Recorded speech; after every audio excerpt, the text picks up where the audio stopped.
And next on stage, I'd like to welcome Jon Hall, CEO from Novo Onboard Retail. Welcome, Jon.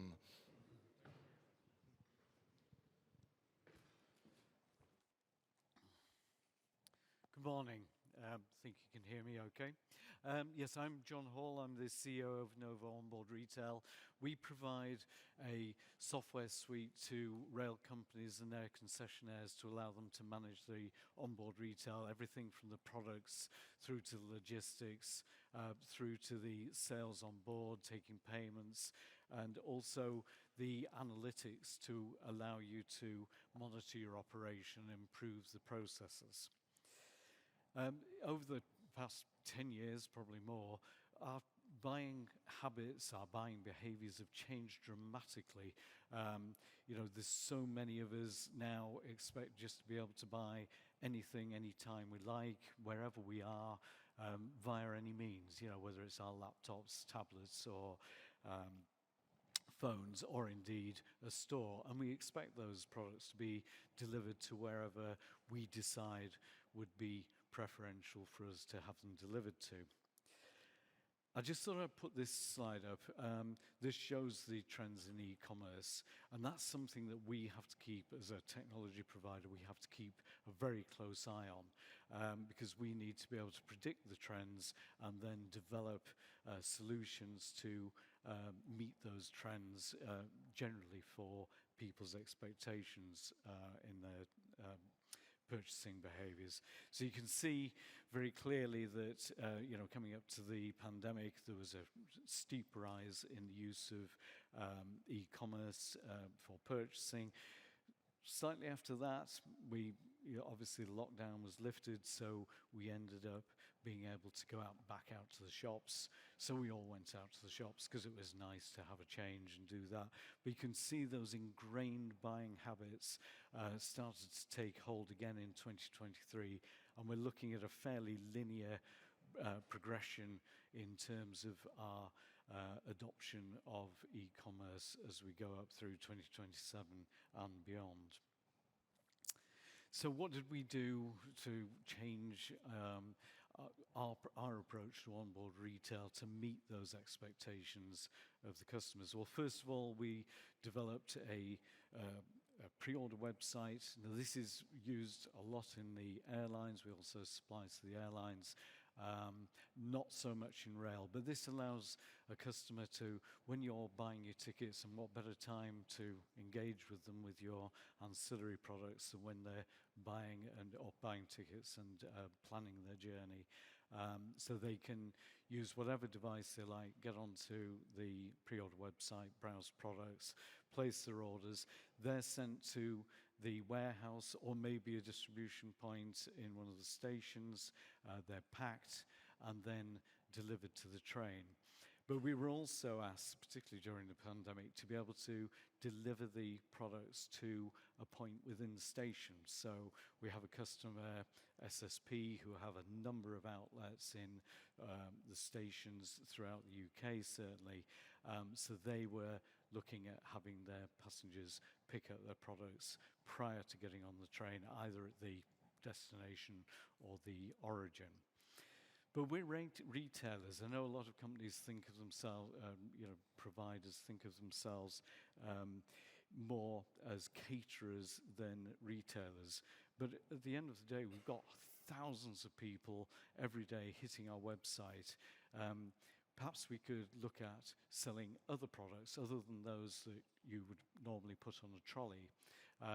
You probably haven't got the space for them, but we have that footfall on the website. Why not look at products that perhaps you could deliver to their home, or indeed, deliver to their hotel or the business premises that they're visiting?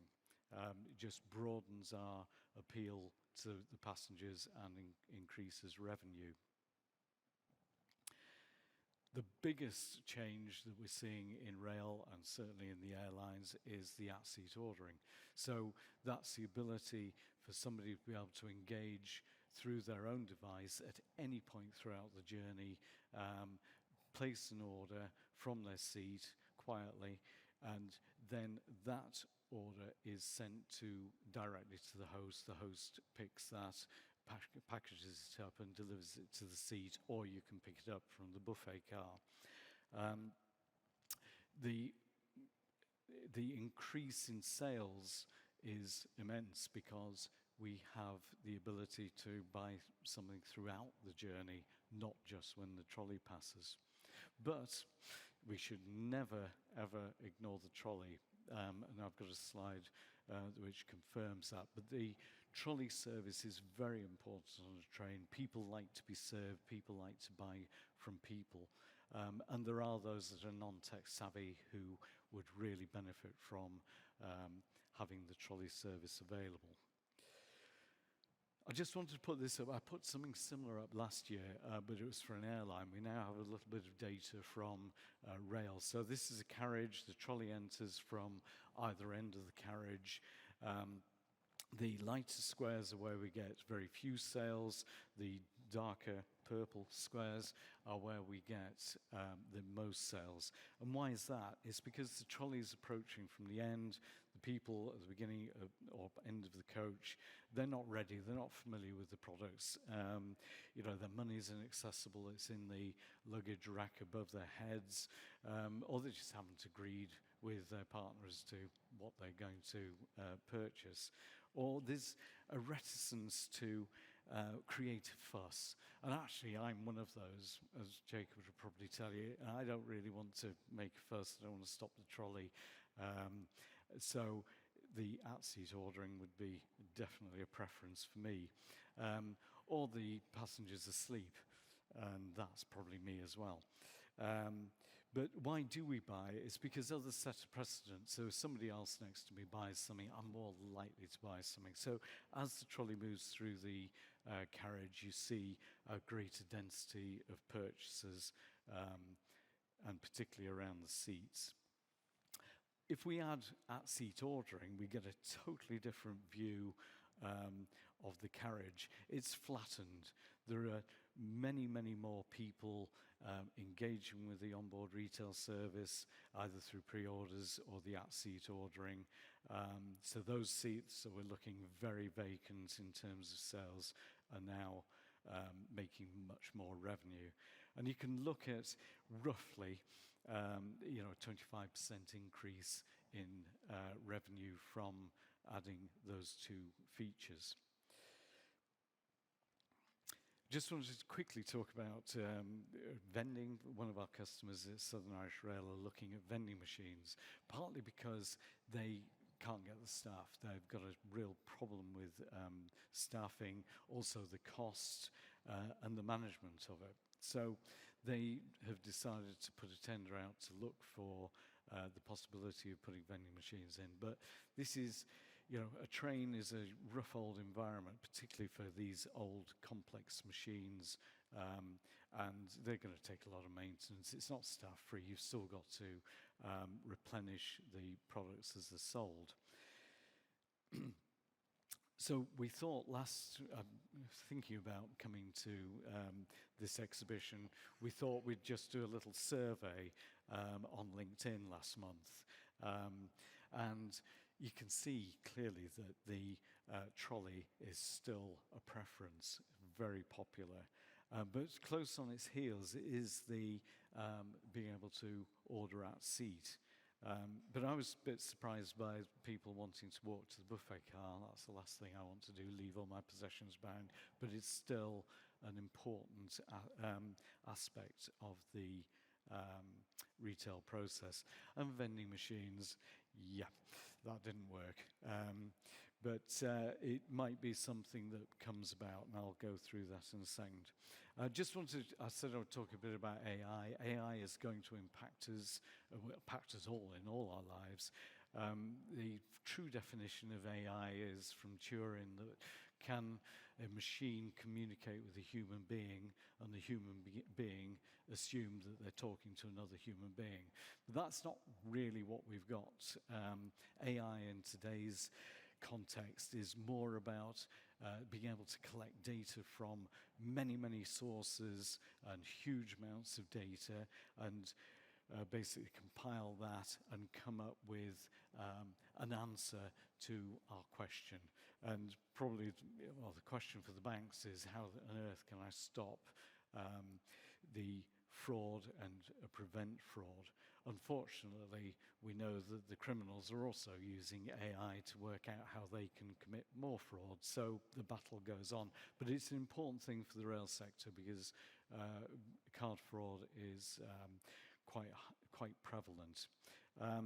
So we can use AI, though, to work out what our product mix is on board, and that can be based on, whether it's Christmas, Valentine's Day, Easter, which route we're on, whether we're going to the Swiss Alps or Paris, London, Edinburgh. And we can also use it to help predict the number of passengers, probably using historic data from the company. But if we can get that right, we can get our stocking levels right, and make sure we don't run out of stock or have too much. And the, whether origin and destination has a real impact on what people tend to buy, as does the, any events at the origin or destination. Combined with the passenger demographics, football fans, we need to pack more beer. Okay. Another aspect of AI that we're all seeing is Amazon Shopping. This is a shop that has no tills. You simply scan your Amazon app. That lets you into the store. You're then profiled and tracked by these sensors in the ceiling, and they monitor you as you walk around. As you pick items up, the shelves detect that you picked something up, the cameras verify it, and you're charged, and you can just walk out. And I just thought that was an interesting thing because I found a vending company who do a very similar thing, and this could work on trains because there's no complex mechanics. You just basically put your card on the machine, it opens the door, you pick out your products, it detects what you picked and charges you. Close the door, end of process. So I also wanted to talk a little bit about what we've been doing this year. We've been working very closely with a company called Cross Country, which is one of the biggest rail companies in the UK, so we're very, very proud to have them working with us. They had a legacy system that they've been using for the last 15 years called Colin, but that was coming to the end of life. They also had some real problems with managing their stock and tracking their stock and having a real-time view of what the stock was at any one point in time. The second complication was that everything is left on board. So we don't have the normal scenario that we have with most train companies and most airlines, that the trolleys come off at the end of the day, they're seen in the service centre, they're checked, picked, packed, and redispatched. What we're doing here is the trolley stays on, we've got live data about exactly what the stock position is on that trolley at any one time, and when they've finished the shift, we get the request for replenishment, and then we replenish that trolley by picking, packing, dispatching, and taking to the door. The other thing is that with this one, they needed the ability to, in real time, order their uplifts. So at any point throughout the journey, they can select, they select a page, it tells them everything on that page that they've used during the journey, so they can choose just to say, give me an uplift, and it will replenish their stock back to the stock levels that they originally started the journey with. So it's been a very, very interesting project, and that will, I think, start to become more of a preference within a lot of the rail companies to actually leave the stock on board and manage it remotely from the service centre. So they've got 5 service centres throughout the UK, and they're all able to deliver specific orders to specific trains throughout the day. And that's about it. That was a very quick, rushed run through onboard retail and what's happening in our world. I don't know, we probably have lots of time for some questions. If anybody has any questions that they'd like to ask me or challenge me on anything I've said. Can't see. Nope, nobody? No, okay. Yeah, so I think we'll leave it at that.